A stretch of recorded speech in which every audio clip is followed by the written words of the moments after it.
Okay, perfect. Welcome, everyone. Welcome to the CONCACAF Champions Cup post-match press conference for Cavalier FC. And we're here with Coach Rudolph from Cavalier FC, and we'll start with questions in the room. We can go with you, Liz. Hi, Lizzie Vetrano, ESPN. First, what are your sensations after tonight's game? Disappointed. That would be the word. And what went through your mind during that first VAR check? I just thought that if there was a million referees in the world, 1,000, just a million less one would have made that call. I just thought that, every other referee would have awarded the goal. They looked like there was a player in a position that could be offside, but he wasn't in the play any at all. So I thought the goal should have stand. Thank you. Coach Andrea Yanes for Deporte Total USA. I wanted to ask you about that because it was a rough decision for you guys. And you guys had 3 opportunities in the first half, the one on the post, the goal. How did that affect your players and your game plan for the second half?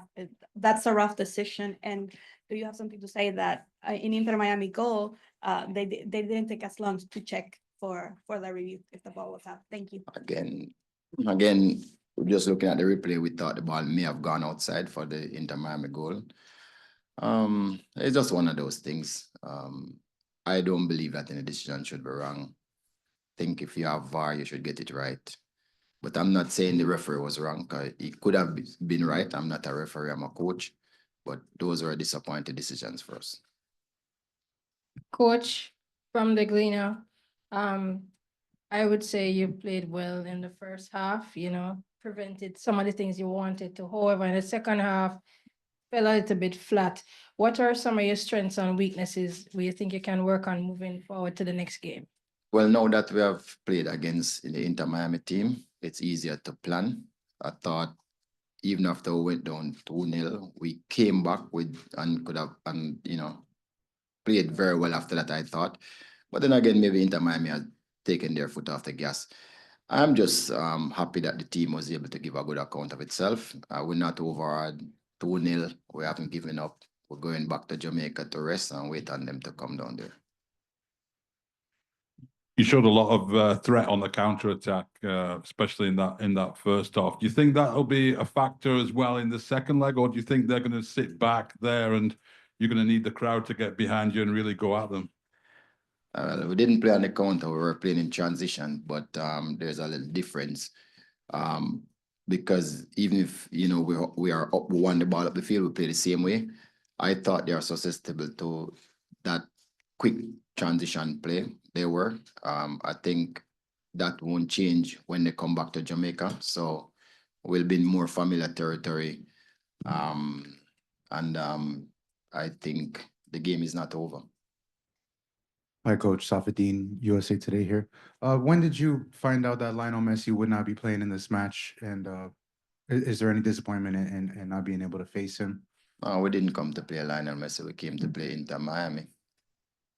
And can you explain just the kind of joy and the celebration that you guys had, when that goal was scored before the VAR, and what it took for you guys to kind of snap back out of it, I guess, after? Yeah, we thought it was just reward for the way we have played. Put Inter Miami on the defensive whenever we were in possession very quickly, rapidly. We had rapid players. So we thought it was justified. We would have missed about 2 chances before that we should have actually done better with. But these are young players. The average age is 20.2. They'll make mistakes, but they'll learn from them and come back. Coach, 876 Stream, Jamaica.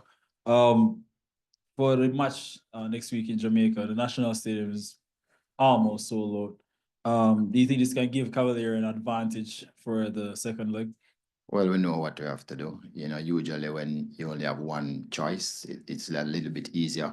We have to score the first goal, so we know that's what we have to do in Jamaica for the second leg. And also, a quick word on Ainsworth, who recently made his Reggae Boys debut against Trinidad and Tobago. If you can just quickly speak about his performance tonight. Well, he's only 19 years of age, would have played over 100 games for Cavalier senior team, and would have probably scored about 12 goals with about 30 assists. He's really phenomenal as a player. very unassuming, lightning quick, good technique. He's growing. I think he'll become a good one eventually. Coach, Stan from the Haitian Times. What were your setbacks going into the game? I didn't have any setback. We were prepared properly. We had all our players fit. If there was a setback, I thought our fitness level dropped when the second half started. Probably from disappointment more than anything else. Because we thought we'd gone in with a lead. But after that, I think we pick it up again and tried. Coach Speed, Juan Carlos Guerrero here. Looking the stats, when you are a team with less possession, less chances to goal, how can you win matters in the game? How can you win spaces? How can you grow versus against teams like Inter Miami? Thank you. You wasn't watching the Liverpool game. They only had like 25% possession. That's not playing the game nowadays. Most of the successful team have just a little bit less possession. Is really what you do with the possession is important. I think we did well with our possession. I probably think we had a good amount of shots. We're not worried about the possession. We will defend and then play in transition when the opportunity arises. Coach, going into the second leg, what can you tell your players are very young players, but what kind of encouragement you can give them going into the second leg? Well, let them mourn and feel dejected for a while. It usually helps. And we give them the day off, and when we go back to training, we'll pick it up from there. I can assure they will be motivated for the second leg, even by themselves. They knew there was a missed chance for them to do something extraordinary. It didn't happen today. There's still a chance coming up next week, Thursday. And one more question for you.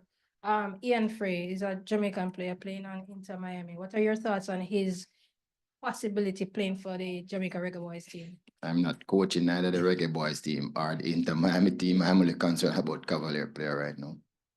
All right, thank you, everyone. That concludes the press conference for Cavalier FC. Welcome.